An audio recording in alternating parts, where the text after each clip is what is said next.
United States and NATO, we do not care how many Ukrainians die. Not civilians, not women, not children, not soldiers. We do not care. It's become a great football game. You know, we've got our team, they've got our team, rah, rah. We want to get the biggest score and run it up. And, you know, we don't care how many of our players get crippled on the playing field as long as we win.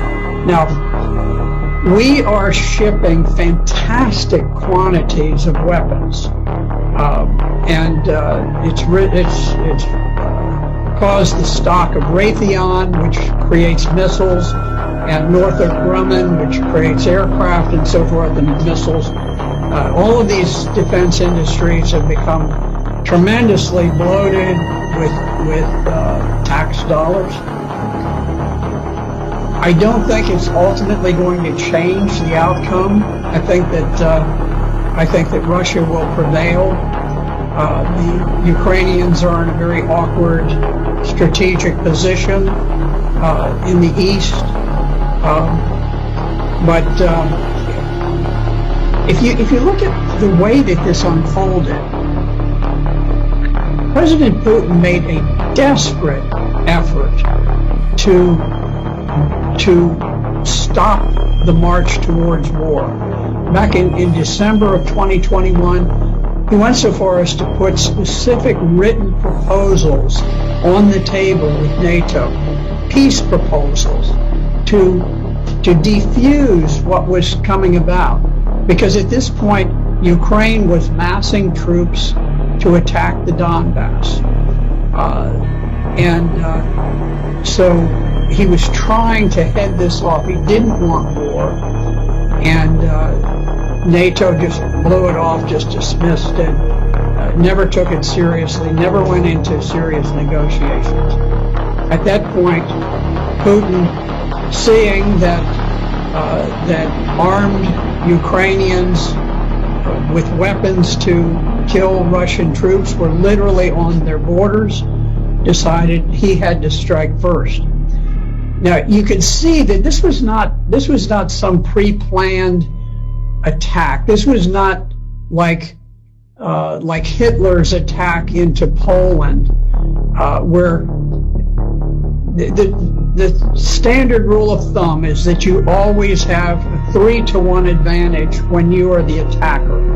You have to mass 3 times as many tanks and artillery and planes and men as the other side has.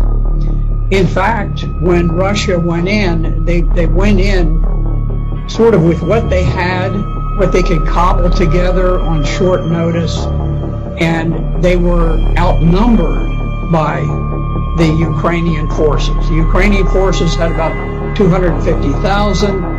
The Russians had perhaps 160,000.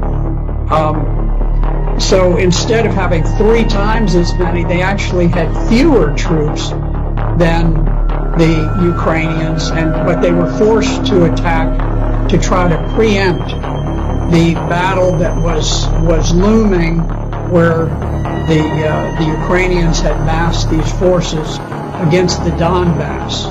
Now the Donbass is adjacent to Russia. It is a portion of Ukraine that did not join with the revolutionary government that conducted the coup in 2014 and overthrew the government of Ukraine. They refused to become a part of the new revolutionary government of Ukraine, and so they declared their independence.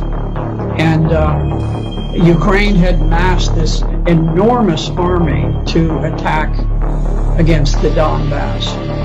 And so Russia was forced to go in to preempt that planned attack by Ukraine. And you could see that Russia very much hoped that they could conduct this special operation without unduly causing casualties for the Ukrainians, because they they think of the Ukrainians, or at least they did think of the Ukrainians as brother Slavs, that they wanted to have good relations. But there was a famous picture with a Russian tank that had been stopped by a gathering of maybe 40 civilians who just walked out in the road and blocked the road, and the tank stopped. I can tell you, in Vietnam, if we had had a bunch of people who stood in the way of an American tank going through, that tank would not have slowed down in the slightest. It wouldn't have honked a horn. It wouldn't have done anything. Wouldn't have fired a warning shot.